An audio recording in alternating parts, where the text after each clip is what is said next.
Hey y'all, Branden Harvey here. Before we get started with the episode, I'm so excited to share that today, the day that we are releasing this episode, we are officially starting shipping on issue 2 of the Good Newspaper. Many of you have already seen issue 1 of the Good Newspaper because you subscribed or backed our Kickstarter or just ordered a copy, or maybe you went to a conference where we shared the Good Newspaper. Issue 2 is amazing. It's something that I'm really proud of, and I'm so impressed by our entire team who put this thing together. It's such a wonderful celebration of the good in the world, and I think that it's better than ever. And so if you haven't already ordered issue 2, please go pick it up. We'll ship it to you this week. You can do that at goodnewspaper.co. And man, I'm looking at it right now, like I'm flipping through it. I don't know if you can hear this, but man, I'm just so excited about it. So anyway, check it out, goodnewspaper.co. Get your copy today. Oh, and one more thing. Before we begin, I wanted to let you know that in today's episode, we talk about struggles with mental health and even more specifically, suicide. We're really proud of this episode and think it's important and beautiful, but if this is especially difficult or triggering for you right now, we'd love for you to just skip this episode, take care of yourself, and just tune in a future week. All right. Now on to the show.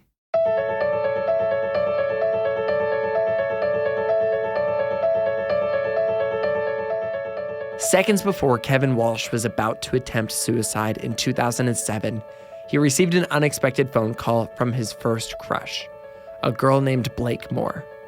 That phone call ended up saving his life, and now, more than a decade later, the two are married. It's an incredible story.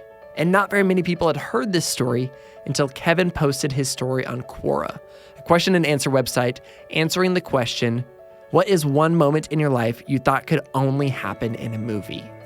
His response, this story, went absolutely viral and then ended up being featured all over the internet, including the Huffington Post, Buzzfeed, The Independent, and People. And even if you've already heard the Walsh's story and read the articles that have them featured, I still don't think you have the full picture of why their narrative is spectacularly unique and life-changing. And you're going to have to listen to this full conversation to put together the missing pieces. This is a crazy and amazing story, and I'm so glad that I tracked down Kevin and Blake to have this conversation. A few quick things before we jump in that I feel like might be fun to know. Number 1, Blake is a quote-unquote retired professional singer. She's going back to law school right now to become a lawyer. But the crazy thing is, once she's a lawyer, she'll be a lawyer with 2 Grammys and 5 Grammy nominations. Like, she's legit. Kevin is also an amazing engineer, and very important, they have 3 dogs. Oh, man. On top of that, they are advocates for sharing how deep shared experiences, although sometimes painful, can form the unique kind of relationships that stand the test of time.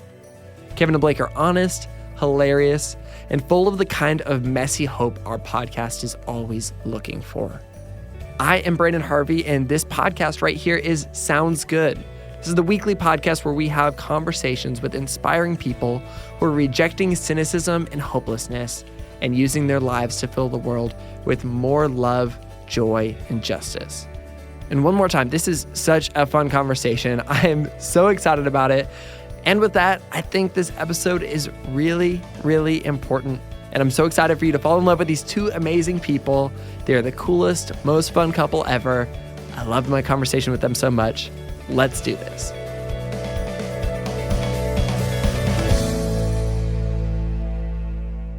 Kevin and Blake, how long have y'all been married? Oh. We have been married just about a year. Yeah, a year on Sunday. No way. That's incredible. Yeah. Wow. How's the first year been? It's been really good, actually. Mm-hmm. So everyone says that it's supposed to be the hardest. Yeah. Your first year is the hardest. And we have gone through some significant changes, a lot of ups and downs, but so far so good. Yeah, it has been the most fun I have ever had. And I'm feeling so very grateful to be doing life with this fella over here. That's so fun. My wife and I have been married for 2 years now, almost 2 years, 2 years in like 2 months.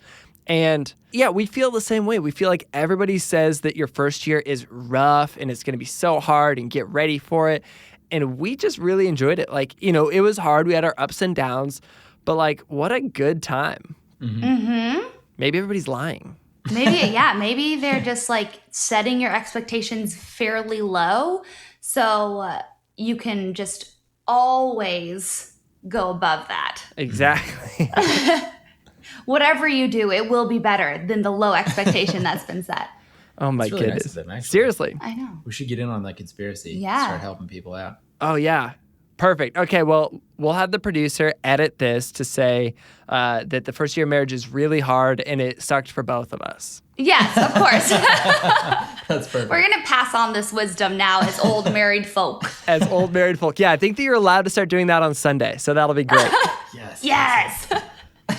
When did you guys first meet? So we first met backwards math.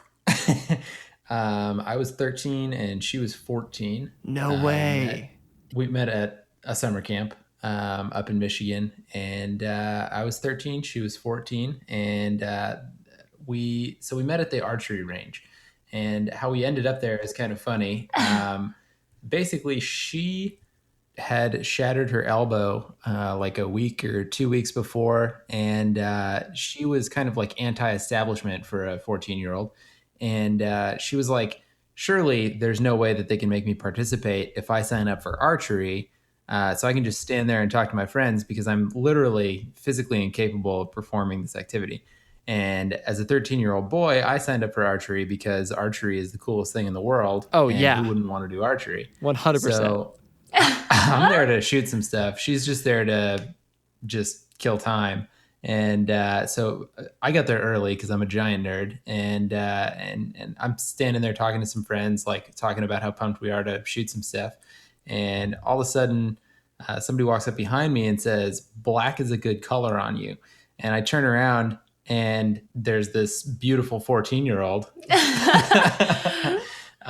standing there, like clearly talking to me, and I'm like dumbstruck. I'm like, I don't have any idea how to respond to that. That's like the most punk anti-establishment thing to say, too. Like, that's a really good opening line. Just wait till... So I followed it with, it's very slimming, which is what every 13-year-old who weighs maybe 90 pounds soaking wet wants to hear. Yeah. Oh, my gosh.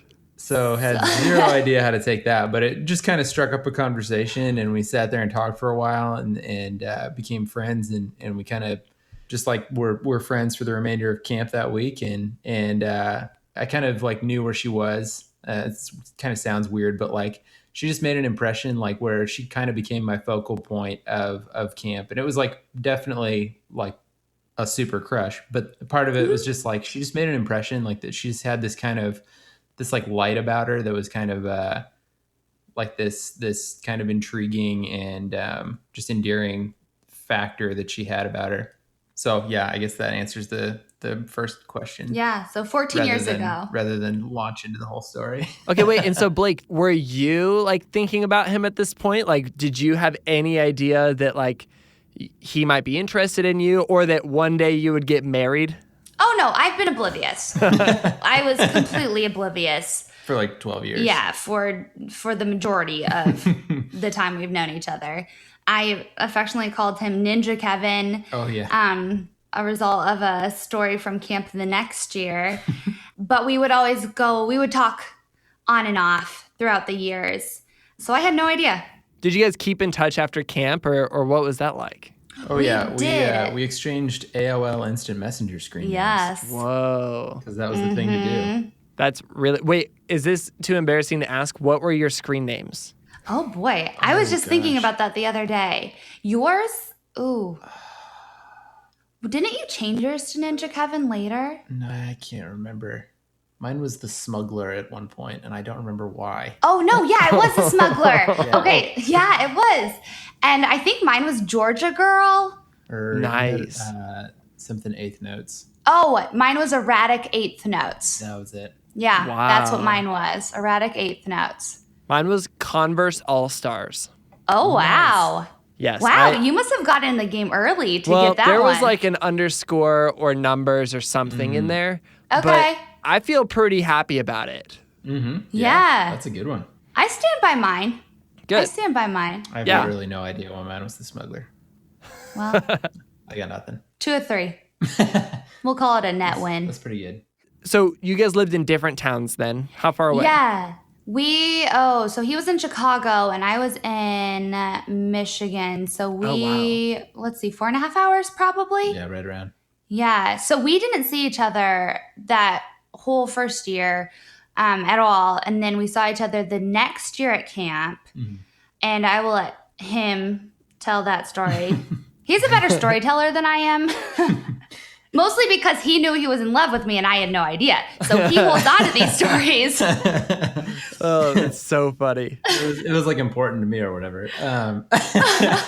So basically at camp, there's this thing called the night game.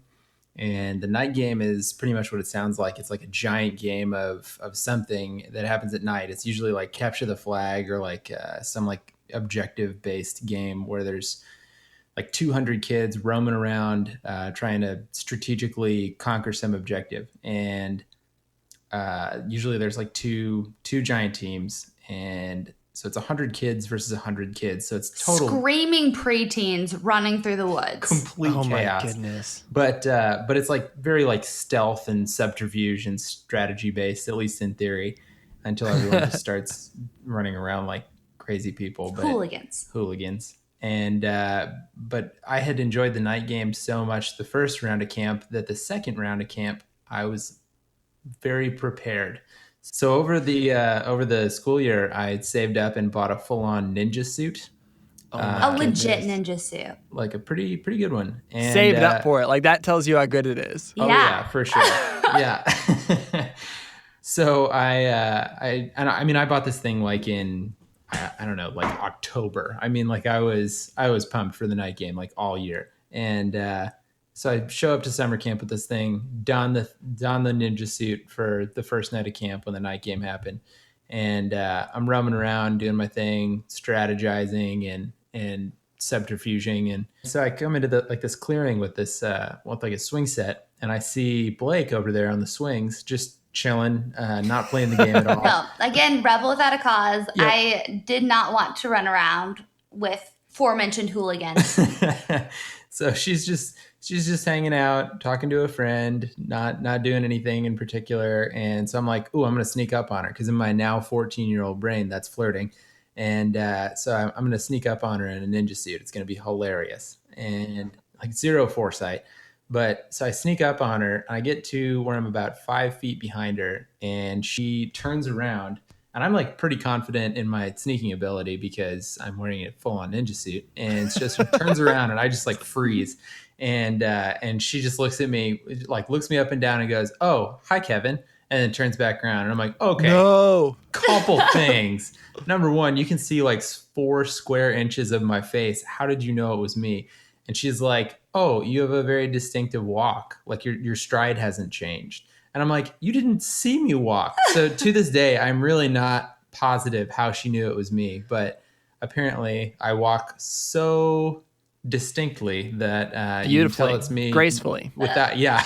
Like without an even injured looking. Gazelle. In a ninja suit. Wow, that's so funny. And then, okay, so post-camp life and, you know, in the AIM world or whatever was going on, like however you were keeping in touch, how much were you keeping in touch? You know, what did communication look like for the two of you? I think we graduated from AOL Instant Messenger oh, good. To texting, where it's still like T9, like old school. Yeah, and you're probably still paying per text. Oh, so yeah. got, like, definitely. 500 texts a month. Oh, yeah. Yeah. My parents didn't know her name at the time, but they hated her. But not very much. We weren't talking constantly or anything like that. Just like touching base every once in a while. Fairly consistent. I'd say like a conversation every few weeks or so. Yeah. And so this was in high school, right? Like at this point, you're like talking every once in a while, but for the most part, you're just pretty consumed with normal high school life. Yeah. Yes. What was high school like for you, Blake? So I had been homeschooled up until high school. And really? Yeah. Yeah. So then I went to a little private prep school type deal.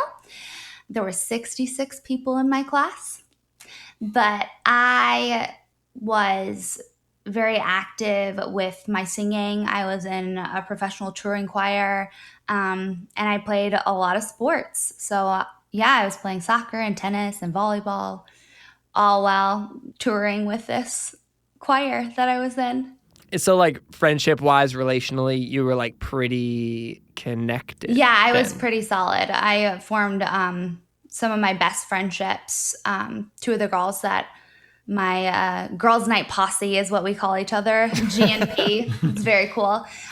We started that in high school, and they're my best friends. Some of my best friends to this day.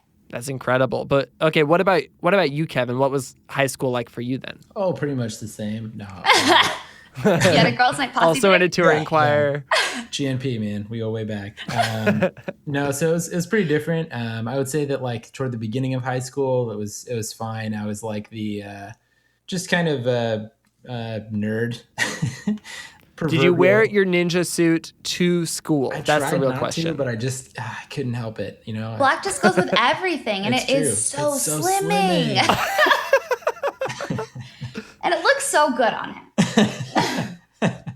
Yeah, no, I was more the like shaggy long hair, Jinko jeans wearing, kind of like grungy kid who is okay at math, and just I had like a kind of a tight little group of friends who we were into video games and not much else, but life was pretty much good. I didn't really enjoy school.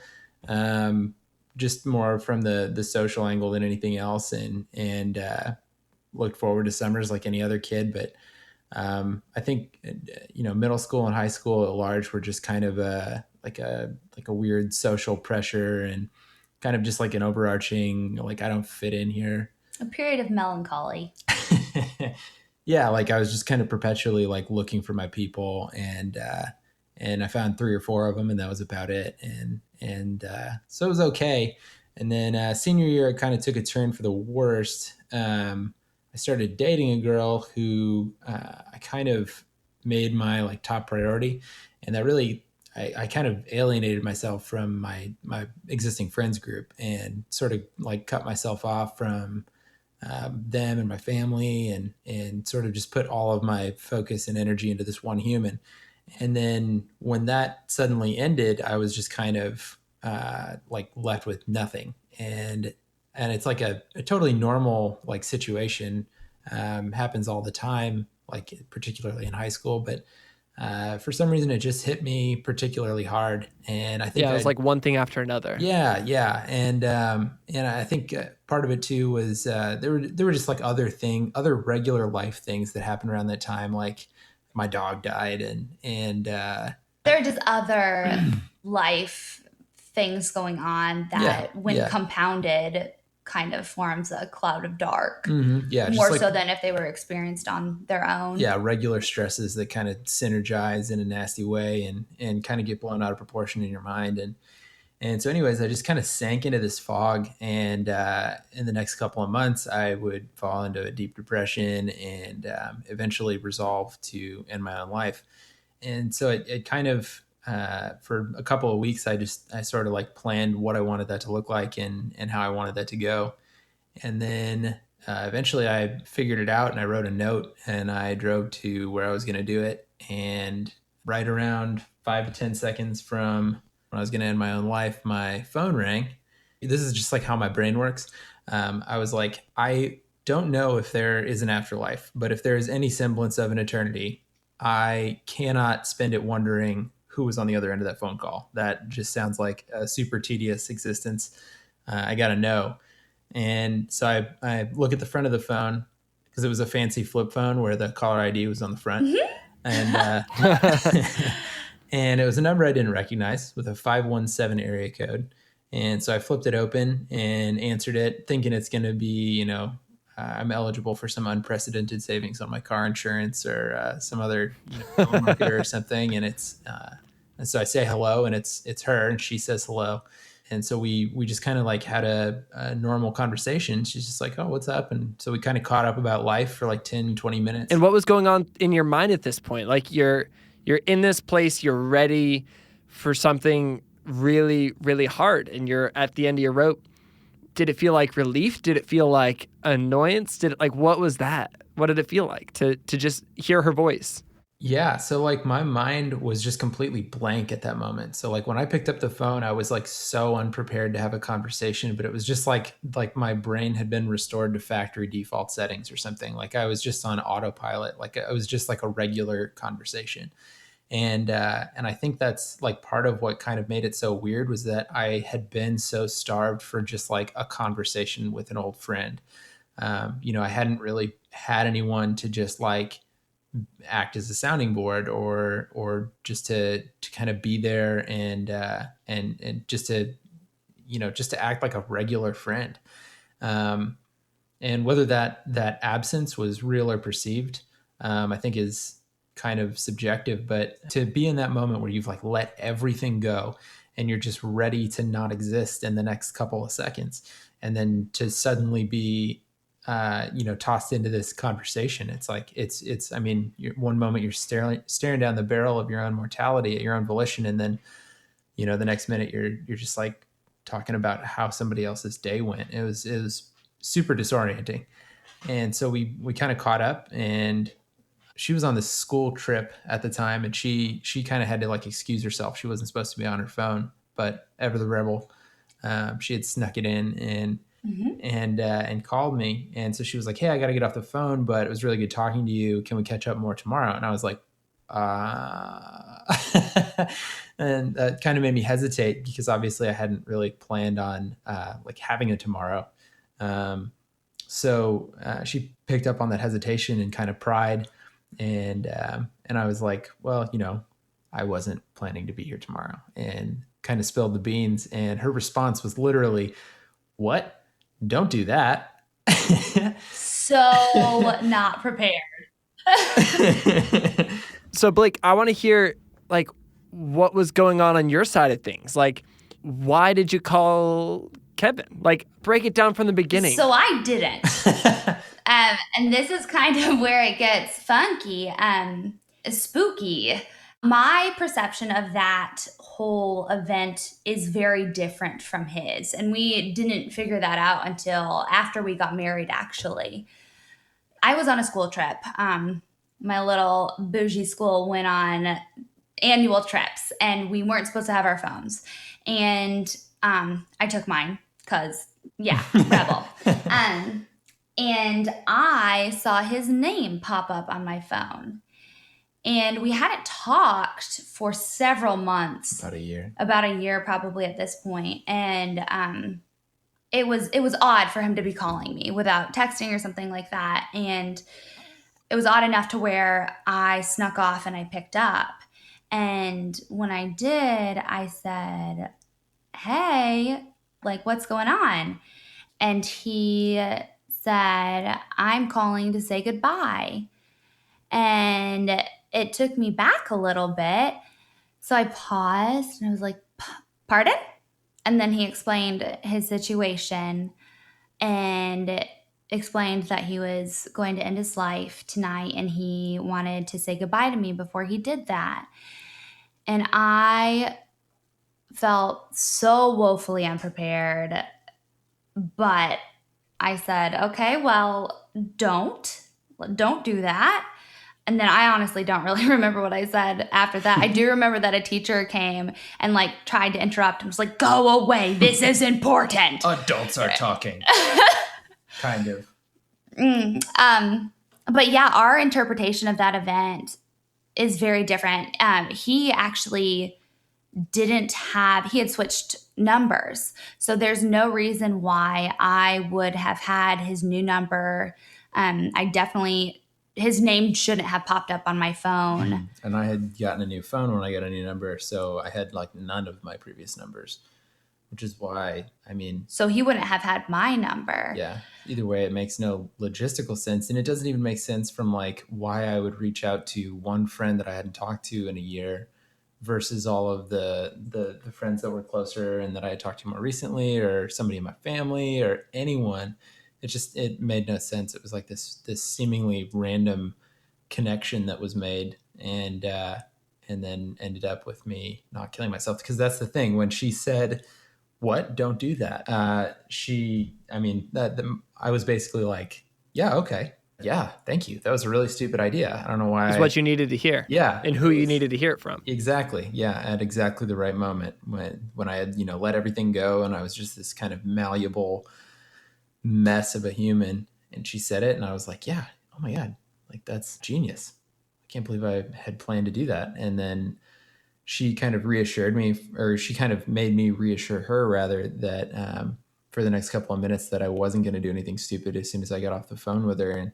And because I knew his personality, and his personality, he doesn't undertake tasks lightly. He thinks about everything. He's a very type A personality. He fairly deliberate, analyzes every choice.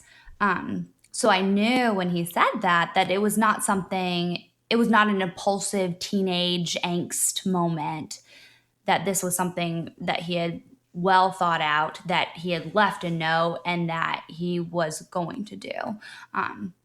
So that was a frightening element, I think. But we didn't know that our interpretation of the event was different until after we had gotten married. So we just existed and we had formed this awesome friendship, because that's really what bonded our friendship for so many years, is this shared experience. And it's a hard friendship. It's a hard element to explain to other people that haven't experienced that, the kind of connection at a soul level, not in a romantic way, but just a shared experience, a very deep shared experience that forms a different kind of relationship. And it was crazy, just as like the dynamic is really cool, but just as like a foundation for a friendship, it's like that person is now the person who has seen you at your absolute lowest that a human can ever be. It's like at that point, there's no best foot forward. There's no like trying to put on a face for somebody. Like they know your soul. They know like they share your deepest secret. They're in for life. Well, and that's the beautiful thing about marriage, I think. And I think that's why the first year of marriage is so hard, because all of a sudden you're confronted with this person who is seeing you at your worst and also your best, but it's really vulnerable. And I think that it's really beautiful that your first year of marriage has been awesome, because maybe you had already laid that groundwork that night in high school. Yeah. Mm-hmm. And he has seen me in terrible heartbreak.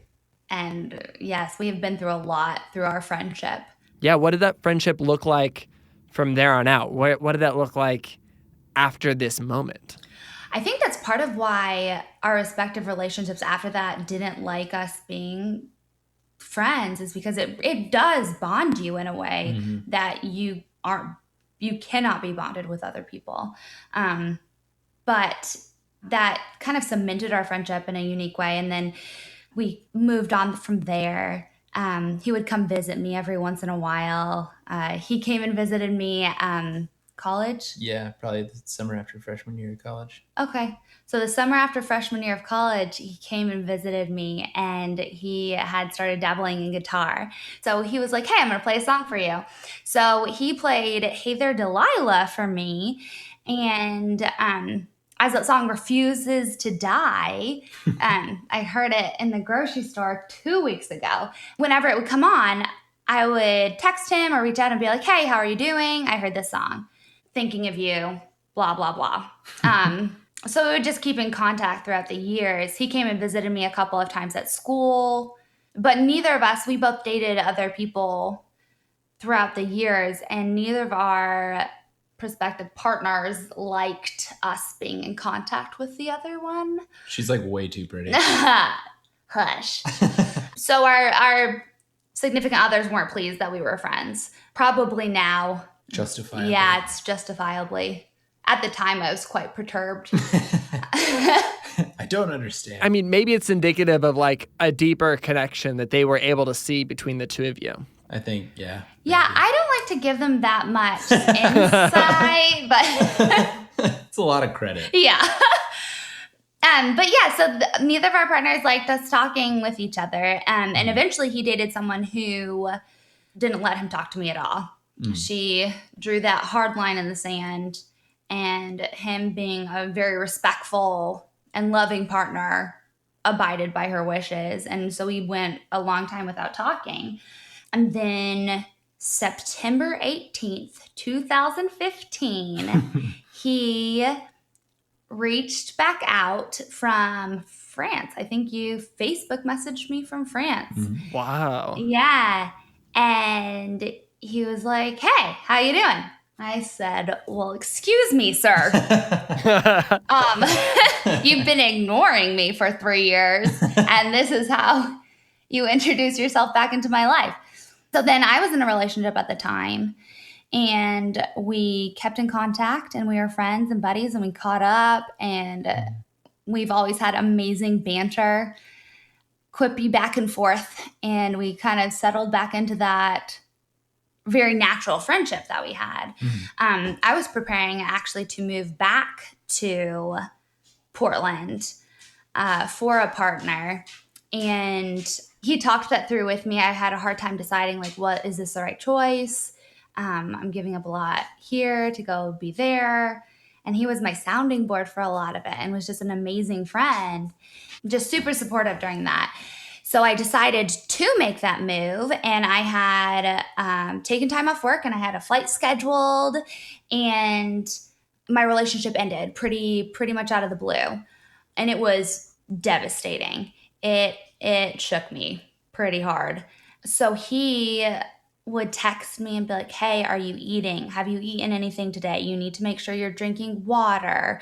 Like, you should probably sleep, go outside."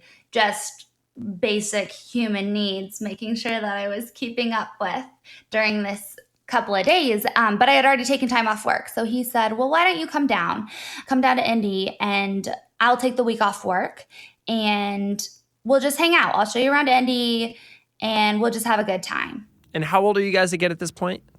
This was in just last, late 2015. Yeah, this was December 2015. Got it. So I went down and visited him, and was just a mess, a complete mess. And he was a fantastic friend. And it's just like, look over here, be distracted, don't think about anything. yeah, we did a painting, a wine and canvas thing where we made these. Wow. We have the best paintings hanging up in our home right now of Foxy Brown. Mine's in purple and pinks, and his is in oranges and reds. Yeah. Wow. Yeah, so that's a good souvenir. Mine is not great. His looks like a boxy football player with a fro. Very heavy set. She's a sturdy woman. He struggled with the neck proportions. I did. That's amazing. But he was just awesome. And there was this spark. And it was hard to kind of figure out if it was just a spark from, oh my gosh, this is this amazing human who is just showing me such support and such love right now. Or if it was something more. And he obviously knew it was something more. For me, at least, I did. Wasn't really sure. And it's a tough situation to navigate too, because when somebody's just like heartbroken like that, it's tough to know, is this just like a dumb thing? Am I going to be a dumb thing to somebody, or is this like the real deal and poor timing? And so just kind of navigating that was sort of a delicate process. So we kind of parted on like a sort of maybe in the future kind of note at the end of that week when she was in Indy. And so she went back up home, and a couple weeks later she had a modeling gig over in Detroit, and I went up and visited her. I was in Detroit on contract for about 3 weeks. Yeah, I think so. Oh, wow. So he came and visited me on the weekends. Mm-hmm. And so the first weekend I went up there, and we had been pretty much in constant contact for the whole time in between when she left Indy, and we had seen each other a couple of times. Oh yeah, New Year's, and so I went up for the weekend, and we just kind of hung out and got to talking, and had this long discussion that kind of culminated in this sort of crystallizing realization that if anybody didn't realize what they had with her, then they didn't deserve her in the first place. And that I kind of realized exactly what she was and who she was. And anyways, it kind of crescendoed when she asked if I would love her forever. And I was like, well, yeah, obviously. And Wow. she was like, so should we just get married then? What? So completely sound. So there was one sheet of paper left on those little notepads that you find in the dresser drawers of hotel rooms.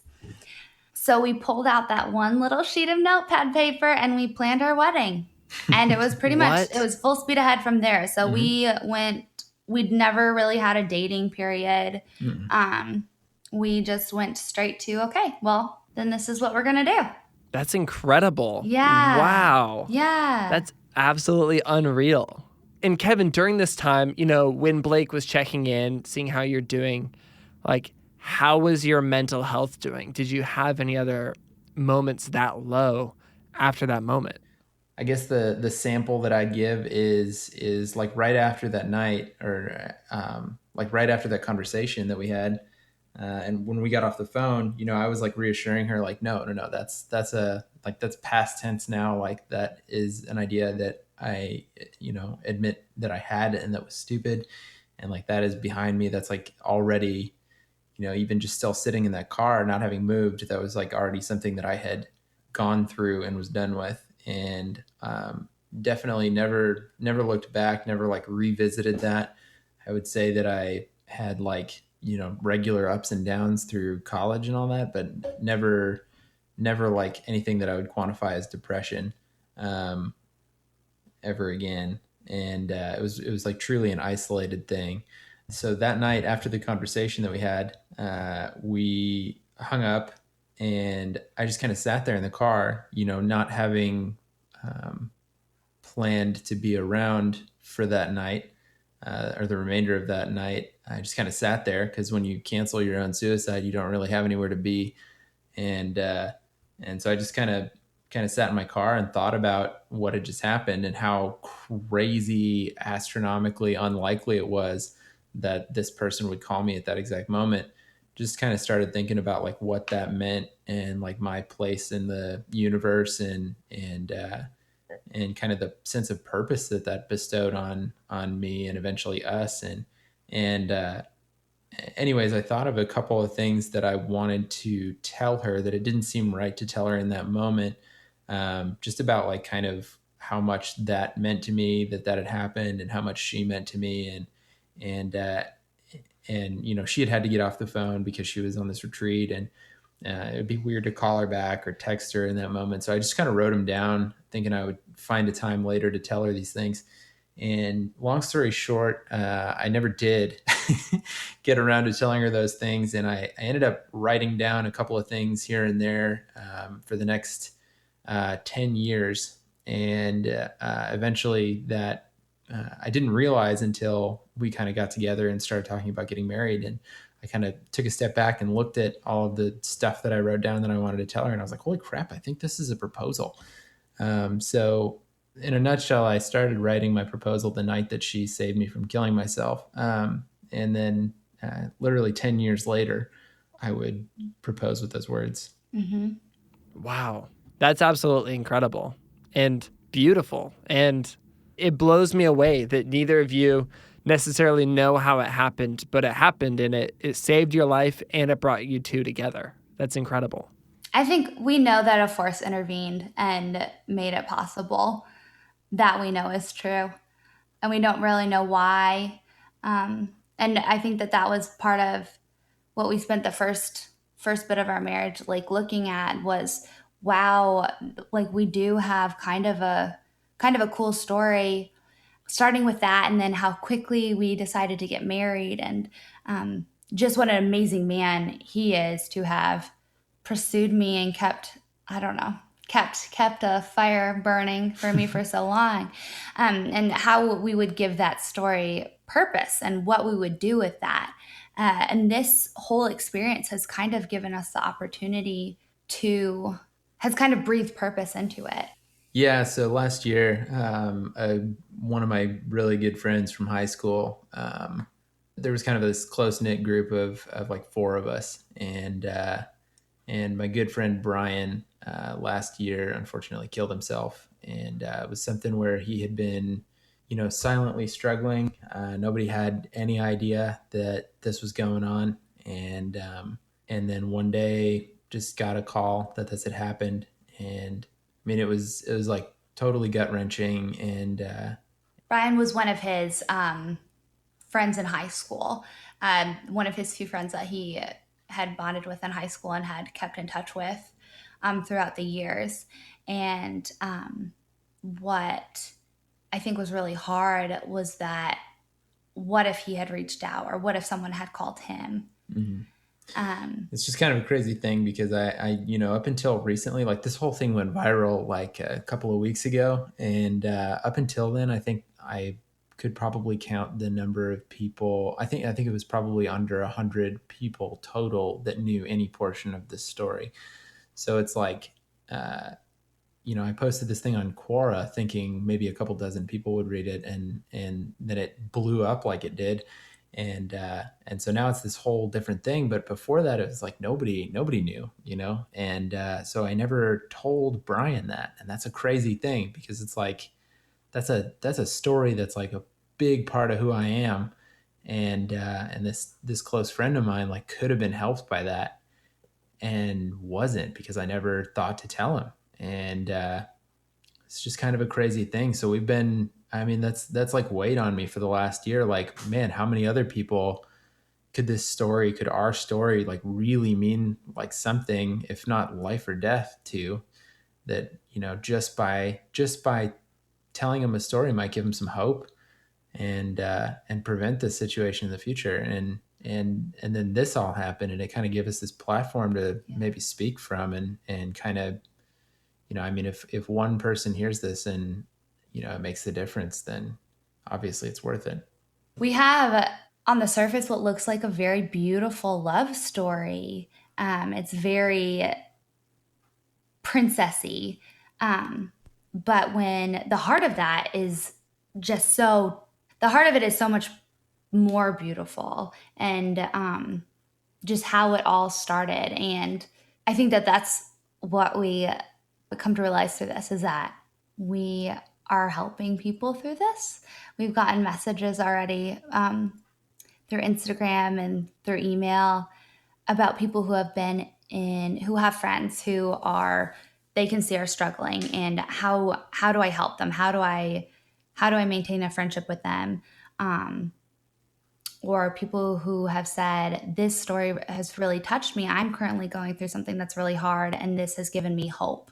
For people who are struggling, what would you say like that your encouragement to them is? And then for people, I guess, who are, maybe not struggling, but have people that they care about in their lives who they know are struggling, or maybe they don't, what does that look like?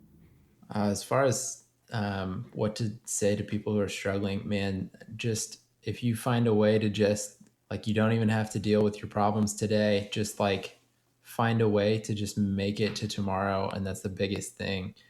I mean, as far as advice to people who are struggling, talk to someone, talk to anyone. If you just say the words out loud, there is a power to that. And there's something to be said for just hearing your own words. And there's a pretty solid chance that the moment you hear that idea out loud, you're going to realize that it's not what you want at all.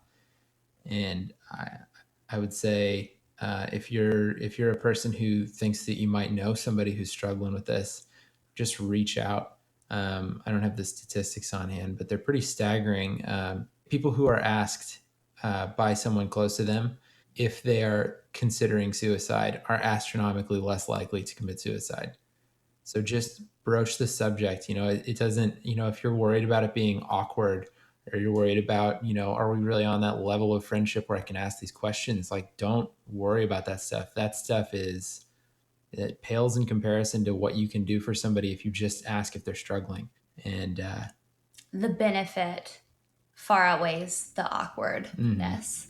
I'm so thankful that you two have lived out both ends of that, and that you've survived and come together to be able to share that. And you're so right. I think that you really have inspired and encouraged, literally at this point, millions of people.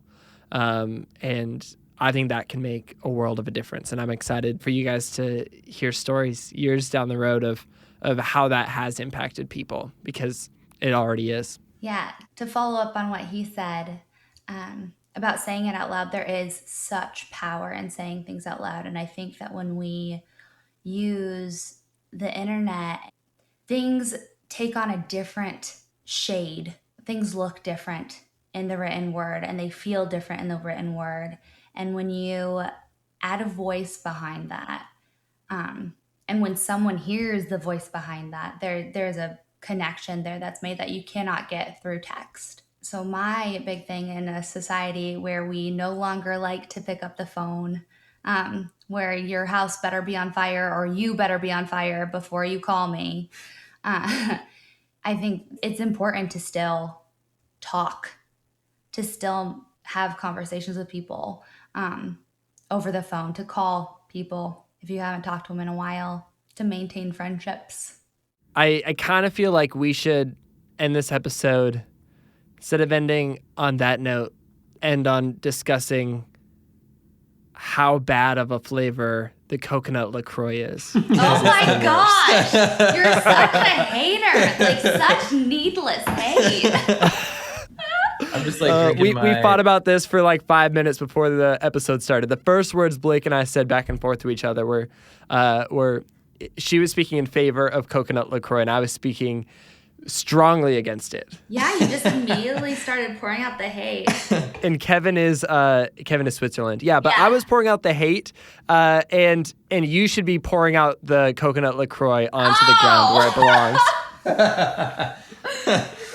What's funny about the Switzerland, we got, he proposed in Switzerland. Whoa, that's incredible. Yeah, he proposed in front of the Swiss Alps, right on Lake Geneva. That is beautiful. Absolutely incredible. Yeah, we majorly lucked out. A work trip for me took me over there and happened to line up with like exactly when the ring was ready. Like, I was literally driving to the airport and I was like, come on, finish the engraving. It was like down to the wire. My ring is a black diamond, so I get to look good in black forever. Oh, that's incredible. Wow. I have a true romantic over here. That sound you just made is like ubiquitous. Everyone makes that sound at that story. And I love that you waited till the very last moment to drop that. Like, that is the perfect way to wrap up this episode. Oh my goodness, you guys, this has been incredible. I feel honored that I got to speak with you, and honored that I got to hear your story. And I genuinely am inspired by all of this. It was a pleasure speaking with you.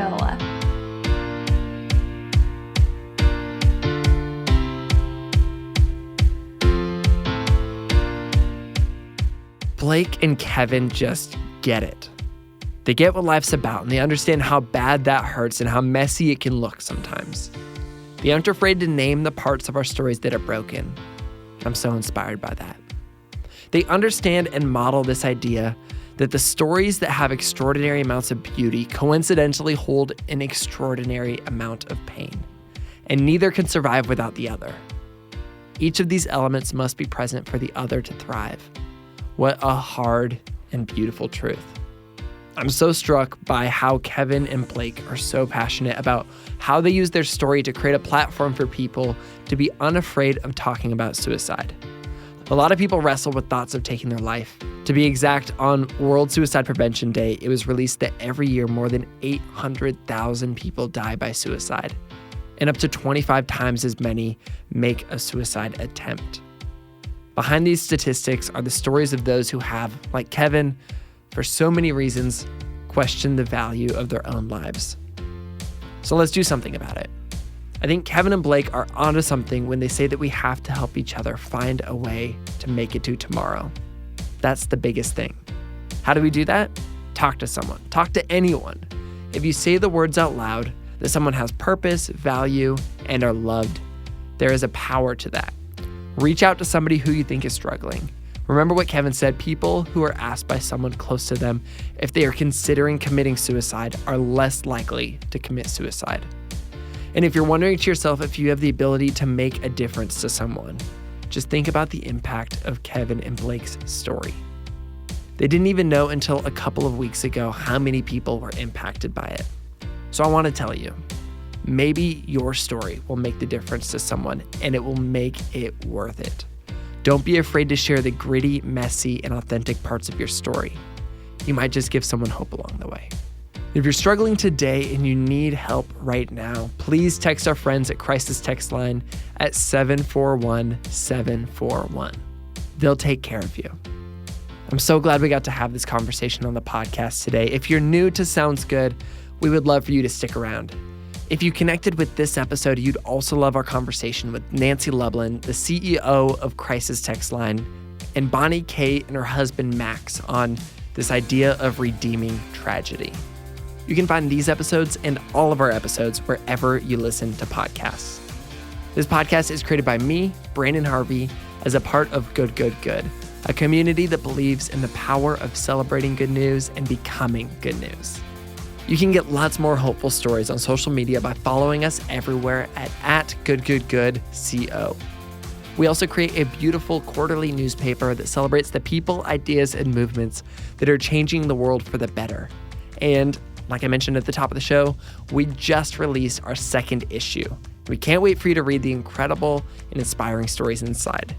You can order it today at goodnewspaper.co.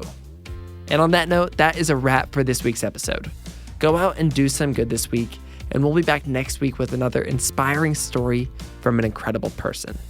And while you're at it, take Kevin and Blake's advice and go out of your way and make sure the people in your life know that there is a reason for them to make it to tomorrow, because they matter and they're enough. Sound good?